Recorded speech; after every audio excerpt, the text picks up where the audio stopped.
Hello, my dear friends. Welcome on my channel Chemistry by Anurag Parekh. Myself, Anurag Parekh, I have been teaching chemistry for last 20 years for all the standards like 11th, 12th, JEE, NEET and all the levels. I think chemistry is chemistry. मैं ये मानता ही नहीं कि कोई limitation है. मैं start करना मानता हूँ 6 से लेकर. आपको जब भी केमिस्ट्री साइंस में एक वर्ड सुनता है केमिस्ट्री तो मैं आपकी हेल्प कर सकता हूँ. 6th, 7th, 8th, 9th, 10th, 11th, 12th ये स्कूल लेवल है सारा. मेनली केमिस्ट्री आती है 11th, 12th से, ठीक है. लेकिन 9th, 10th में भी थोड़ा बहुत वर्ड्स मैंने सुना है केमिस्ट्री के जो आते हैं. तो बच्चे अक्सर कहते रहते हैं, कई बार गार्जियन के फ़ोन आते हैं कि 10th में है बच्चा, उसकी हेल्प कर दीजिए. तो मैं कहता हूँ 10th में कितनी केमिस्ट्री है भाई. तो 3 या 4 चैप्टर होते हैं जो मैंने कही तो 2 आवर्स पढ़ेंगे इतने में हो जाएगा. या कोई भी मेरे वीडियो देख लेना 2 घंटे इतने में हो जाएगा. क्योंकि कार्बन फैमिली, रिएक्शन के टाइप और यही सब कुछ होता है, छोटा सा दिया होता है, तो उनको बहुत इजीली कर सकते हैं. तो अब मैं आज आपको बताऊंगा कि अगर आपको केमिस्ट्री पढ़ने में प्रॉब्लम हो रही है, चाहे वो किसी भी लेवल पर हो, स्कूल लेवल हो, चाहे जेई नीट लेवल हो, या आरएस आईएएस लेवल हो, या फिर मैं कह रहा हूँ जनरल कॉम्पिटिटिव लेवल हो जिसमें आपको जनरल साइंस में केमिस्ट्री पढ़नी है, वो हो, कुछ भी लेवल होगा, केमिस्ट्री पढ़ना मैं आपको सिखाऊंगा कि कैसे सीखते हैं. अगर मैं आज आपको बता रहा हूँ, अगर आपने उसको फॉलो किया तो केमिस्ट्री में आपको कभी भी प्रॉब्लम नहीं आएगी और केमिस्ट्री आपको इतना इजी लगने लगेगा कि आपको और सब्जेक्ट पे ध्यान ज़्यादा दे पाओगे आप, क्योंकि ये सब्जेक्ट तो आपका बहुत अच्छा हो जाएगा. तो उसके लिए आपको क्या करना है, मेरे चैनल को सब्सक्राइब करना है और चैनल के वीडियोज़ कंटिन्यू देखते रहना है. मैं अब कंटिन्यू आपके लिए कंटेंट डालूंगा. एक तो मैं आज आपको बता दूं कि एक तो मैं एक नया कोर्स स्टार्ट कर रहा हूं जो 12th बोर्ड के लिए है स्पेशली, क्योंकि मैं सबसे ज़्यादा चिंतित उन्हीं के लिए हूं अभी फ़िलहाल. क्योंकि मैं मानता हूं जो 12th बोर्ड में आए हैं, बहुत सारे बच्चों की क्लासेस नहीं हो पा रही लॉकडाउन में. ये कोरोना वायरस की वजह से जो बच्चों हम बहुत सफ़र कर रहे हैं और घर में बंद हैं, तो घर में बंद तो हम अपनी सेफ्टी के लिए हैं, वो तो अच्छी बात है, लेकिन हम चीज़ों में पीछे नहीं रह जाएं. इसके लिए ऑनलाइन क्लासेस स्टार्ट हुई है कुछ स्कूल्स की, लेकिन सारे स्कूल्स ये प्रोवाइड नहीं कर पा रहे हैं, और जो कर भी पा रहे हैं वो भी बहुत अच्छा प्लेटफॉर्म प्रोवाइड नहीं करा पा रहे हैं, because we are quite new in this field. हम बहुत नए हैं तो हम जानते नहीं हैं कि किस तरह से टेक्नोलॉजी को यूज़ लेना है, प्लस किस तरह से मैं ये नहीं कह रहा टीचर्स कोई ख़राब है, टीचर्स सारे अच्छे हैं वो, लेकिन वो टेक्नोलॉजी को प्रॉपर यूज़ नहीं ले पा रहे हैं. तो उसकी वजह से, और बहुत सारे एक मास ऑफ स्टूडेंट्स जो पार्टिसिपेट ही नहीं कर पा रहे हैं, जो रूरल एरिया में रह रहे हैं, जो कहीं और ऐसी जगह है जहाँ इंटरनेट कनेक्टिविटी नहीं है, या फिर मोबाइल्स फ़ोन नहीं है जिनके पास बहुत अच्छे अच्छे, तो उन सब को मैं आपको बता दूं कि अब आपको एक बेसिक फ़ोन लेना पड़ेगा जिसमें सिर्फ यूट्यूब चलता हो. तो यूट्यूब अगर चलता होगा तो आपको मैं सब कुछ प्रोवाइड कर दूंगा केमिस्ट्री में, और आपको सब कुछ सिखा दूंगा. तो जो केमिस्ट्री में प्रॉब्लम यही आती है कि how can we start chemistry. तो सबसे बेसिक चीज़ यही होती है, केमिस्ट्री पढ़ना कैसे होता है. मैं बेसिक से ले रहा हूँ, 0 लेवल से. मैं आपको फिर बता रहा हूँ, ये वीडियो 6 से लेकर 12th तक के स्टूडेंट के लिए है, plus RS IAS NET SLET NEET JEE सब के लिए है. क्योंकि केमिस्ट्री अगर जिनकी प्रॉब्लम है उनको ये वीडियो देखना चाहिए. और ये तो एक बेसिक है, इसके आगे लेवल बढ़ता चला जाएगा. मैं आपको टॉपिक्स प्रोवाइड कराऊंगा. मैं ये नहीं कहूँगा कि बच्चों ये इस लेवल का टॉपिक है. आपको वो टॉपिक मैंने पढ़ा दिया तो आप किसी भी लेवल से, आप चाहे वो इंटरनेशनल ओलंपियाड ही क्यों ना हो, उसके अंदर भी आप केमिस्ट्री के क्वेश्चंस कर पाएंगे. राइट बच्चों, तो बस रेडी हो जाइए, आपकी केमिस्ट्री की सारी प्रॉब्लम्स बिल्कुल सॉल्व होने वाली है. और एक मैं आपको बता ही रहा था कि 12th बोर्ड के लिए मैं एक स्पेशल कोर्स स्टार्ट कर रहा हूँ जिस पे मैं चैप्टर प्रॉपर वे में पढ़ाऊंगा, और आपको रेगुलर उन चैप्टर्स को यहीं पे पढ़ते रहना है और अपनी केमिस्ट्री को स्ट्रॉन्ग कर लेना है. इसके साथ मैं आपको कंटेंट देता रहूँगा, जो कुछ 11th के टॉपिक्स भी होंगे, और छोटी क्लासेस के तो मैं उसी में इन्वॉल्व कर दूंगा कि क्या क्या पढ़ना है, कैसे पढ़ना है. तो थोड़ा सा हायर लेवल पढ़ लोगे तो बच्चों लोअर लेवल तो आपको बहुत ईजी लगने लगेगा, और फिर अपने आप को NEET JEE RS IAS NET SLET उन सब के लिए अपग्रेड कर पाओगे. क्योंकि आपने देखा होगा आरएस का पेपर हो, चाहे आईएएस का पेपर हो, या फिर नेट स्लेट हो, केमिस्ट्री के पेपर में 75% या उससे भी ज़्यादा फंडामेंटल्स हमेशा 12th तक के लेवल से आते हैं, क्योंकि सारे कॉन्सेप्ट जो होते हैं वो सब यहीं होते हैं. आप फर्स्ट ईयर में जाते हैं तो पूरी की पूरी 12th की केमिस्ट्री वापस फर्स्ट ईयर में पढ़ाई जाती है, आप देखते रहते हो, ठीक है. क्योंकि बेसिक वही था, उसको धीरे धीरे थोड़ा बहुत और अपग्रेड करा हुआ होता है. तो अगर ये 75-80% प्रिपरेशन जो बच्चा कर लेता है, इससे ज़्यादा मार्क्स तो किसी कॉम्पिटिशन में चाहिए ही नहीं होते बच्चों, तो सिलेक्शन आराम से हो जाता है. तो हमें इन पे बहुत अच्छे से फोकस करना है, और आज मैं आपको जो सिखा रहा हूँ उसके वे में केमिस्ट्री को सीखना स्टार्ट कर देना है, क्योंकि केमिस्ट्री डिसाइडिंग होता है किसी भी एग्जाम में. मैं नीट की बात करता हूँ, तो नीट के अंदर देखिए फिजिक्स मुश्किल सब्जेक्ट माना जाता है, सभी बच्चों के लिए मुश्किल है, इसलिए 120 या उससे ऊपर स्कोर करना आम बच्चों के बस का नहीं होता है। तो इससे वो बच्चे बहुत सफ़र करते हैं जो अच्छे हैं लेकिन फिजिक्स की वजह से रह जाते हैं। तो फिजिक्स में मार्क्स कम आए। बायो एक ऐसा है जिसमें हर बच्चा 320 330 ले आता है, जो भी कॉम्पिटिटर है। बेसिकली आप ये मत मानिए कि 16 लाख पीपल इसमें अपीयर हो रहे हैं तो ये सारे कॉम्पिटिटर हैं।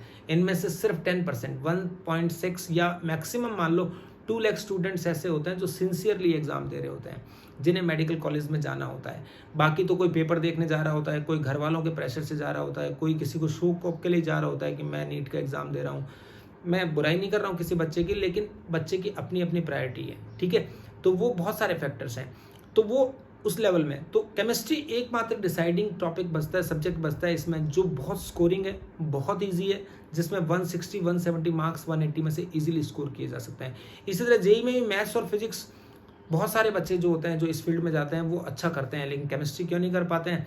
क्योंकि वो उनको बचपन से सिखाया होता है कि केमिस्ट्री तो रटने का होता है, फिजिक्स और मैथ्स तो सब सीखने का होता है, जबकि यही गलत है बच्चों।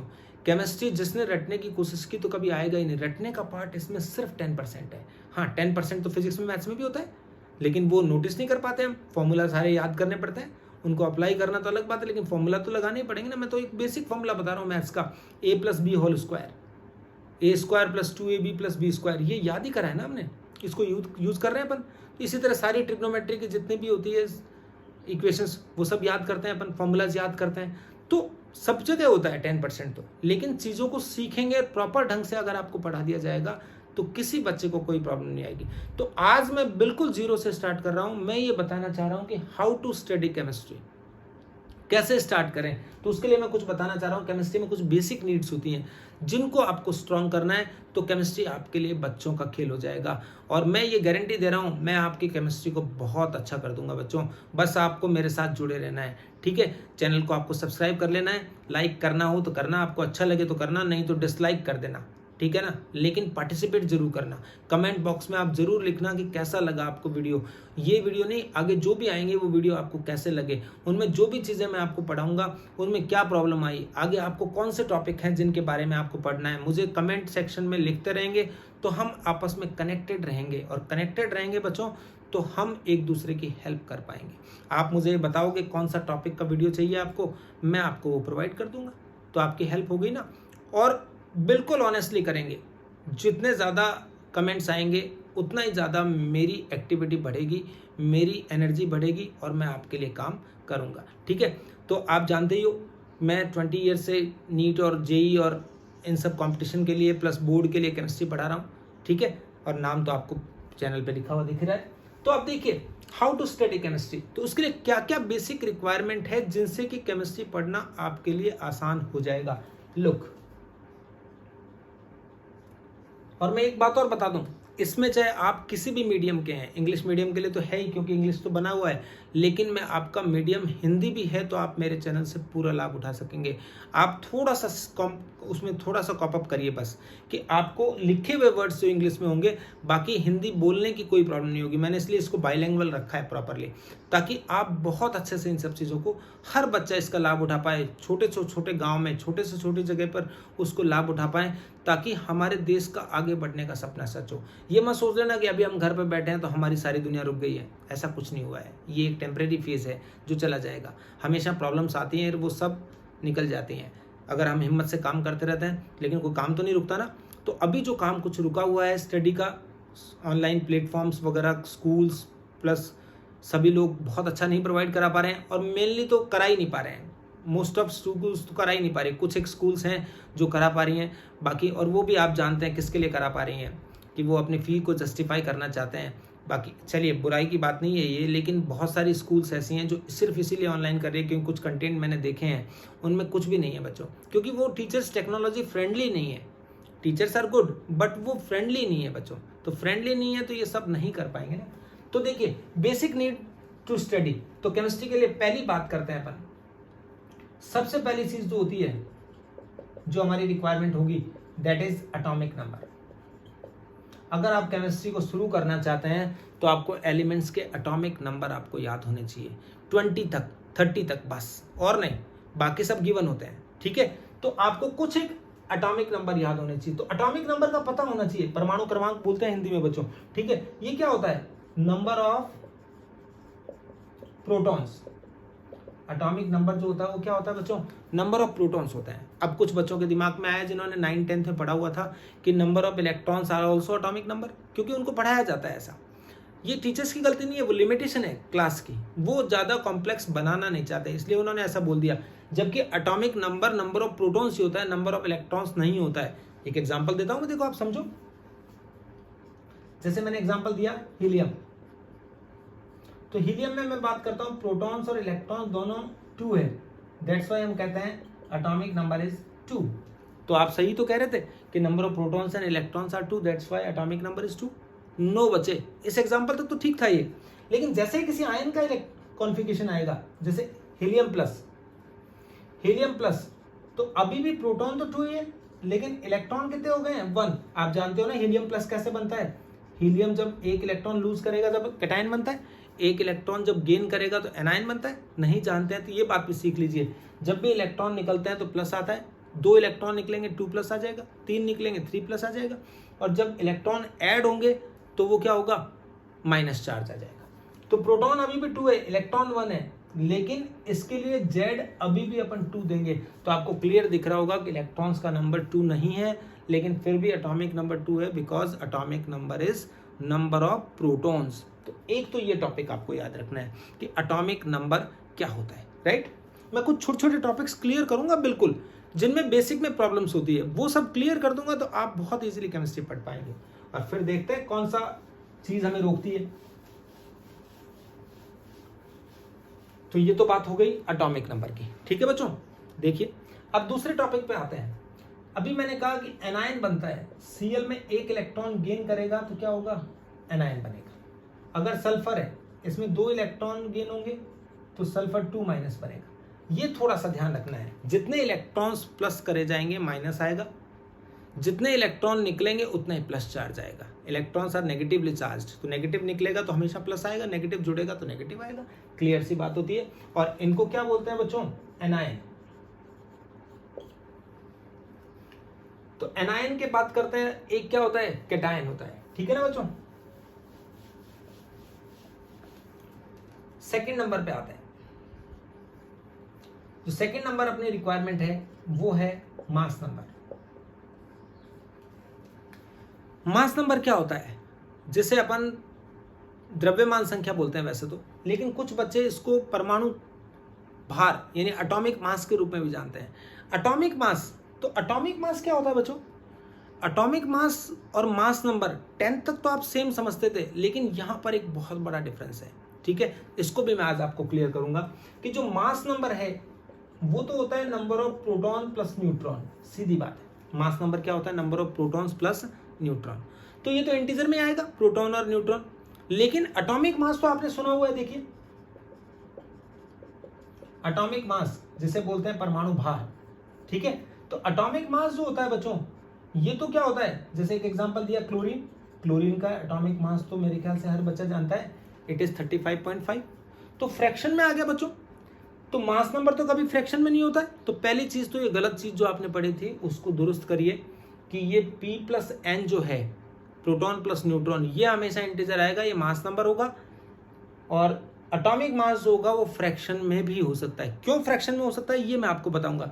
तो कुछ एटम्स के एटॉमिक मास आपको आते होंगे तो आप उनके मॉलिक्यूलर मास इजीली कैलकुलेट कर पाओगे, और मॉलिक्यूलर मास कैलकुलेट कर पाओगे तो केमिस्ट्री को पढ़ना इजी हो जाएगा, ठीक है। तो मैं अभी आपको क्लियर कर रहा हूं कि मास नंबर और एटॉमिक मास में क्या डिफरेंस है।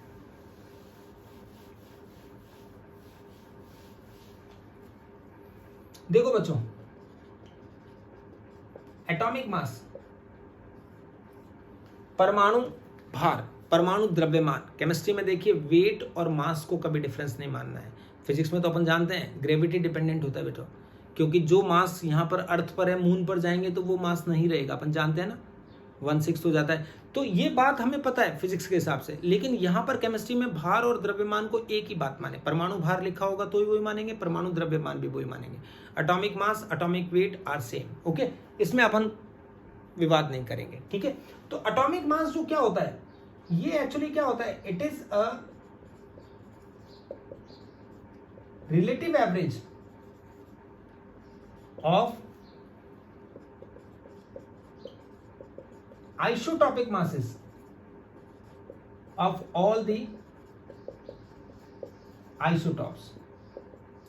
किसी भी एटम में जितने भी आइसोटॉप्स होते हैं, आइसोटॉप्स का मतलब होता है समस्थानिक, तो जितने आइसोटॉप होते हैं उनके मासेस का एवरेज, एक तो वर्ड होता है एवरेज, एक वर्ड है रिलेटिव एवरेज। रिलेटिव एवरेज का मतलब है जो उनकी परसेंटेज होती है वो भी मैटर करती है। Relative abundance also matters. ठीक है, तो देखो बच्चों, जैसे हम बात करें क्लोरीन 35 और एक क्या चीज है क्लोरीन 37, ये दो आइसोटॉप्स हैं और इसका परसेंट कितना होता है 75%, इसका परसेंट कितना होता है 25%। तो 75% ये है, 25% ये है, तो इन दोनों से क्लोरीन का एटॉमिक मास कैलकुलेट होगा, यानी उसमें परसेंटेज भी काम आएगी और ये आइसोटॉप्स का मास है ये भी काम आएगा। ठीक है, समझ में आ गया। आइसोटॉप्स तो आप समझते हैं ना, समस्थानिक अगर आप नहीं जानते हैं आइसोटॉप तो उसका मतलब होता है जेड सेम होता है, ए डिफरेंस होता है, यानी जेड मतलब एटॉमिक नंबर सेम होता है, मास नंबर डिफरेंट होता है। तो एटॉमिक नंबर क्लोरीन दोनों का 17 है लेकिन मास नंबर 35 और 37 है, so these are called isotopes. बाद में अपन एटॉमिक स्ट्रक्चर में इनके डेफिनेशंस भी देख लेंगे। ठीक है, तो अब आपको कोई पूछेगा क्लोरीन का एटॉमिक मास बताओ, तो एटॉमिक मास कैलकुलेट करने के लिए देखो बच्चों एक फॉर्मूला बनेगा। रिलेटिव एवरेज का फॉर्मूला कैसे बनेगा, तो देखिए, तो इसको अपन एटॉमिक मास नहीं बोलकर अब से क्या बोलेंगे, एक नया word, average atomic mass. Average मतलब औसत होता है, तो एवरेज एटॉमिक मास क्या होता है m1n1 plus m2n2 plus dash dash dash upon n1 plus n2 plus n so on। अब यहां पर बता दीजिए बस सिर्फ where m and n are what. m क्या चीज है आइसोटॉपिक मास और n क्या चीज है मास परसेंट, जो आइसोटॉप्स हैं उनका मास परसेंट। तो यहां पर इस क्वेश्चन को अप्लाई करिए, 2 मिनट के अंदर आप क्या कर सकेंगे, क्लोरीन का एटॉमिक मास कैलकुलेट कर पाएंगे। यहां पर क्या दिया हुआ था इस क्वेश्चन में, देखिए क्लोरीन 35 की परसेंट है 75, तो 35 हो गया m1, तो हमने 35 किया मल्टीप्लाई बाय उसकी परसेंटेज n1 उसकी परसेंटेज है तो ये 75 हो गया, प्लस 37 वाला कितना परसेंट है 25, और नीचे हमेशा n1 n2 सम होएगा परसेंटेज का, जो हमेशा 100 होगा। तो ये जब बेटा सॉल्व करोगे तो आंसर आएगा 35.5। So this is the atomic mass. तो एटॉमिक मास में भी फ्रैक्शनल बिकॉज ये आइसोटॉप्स के मासेस का रिलेटिव एवरेज होता है। बच्चों समझ में आ गया आपको, तो ये डिफरेंस है एटॉमिक मास में और मास नंबर में। मास नंबर हमेशा ही प्रोटॉन प्लस न्यूट्रॉन होता है। तो ये दो चीज आपको मैंने बताई, एटॉमिक मास हमें जरूरी होगा और एटॉमिक नंबर जो केमिस्ट्री पढ़ने के लिए रिक्वायर्ड होगा।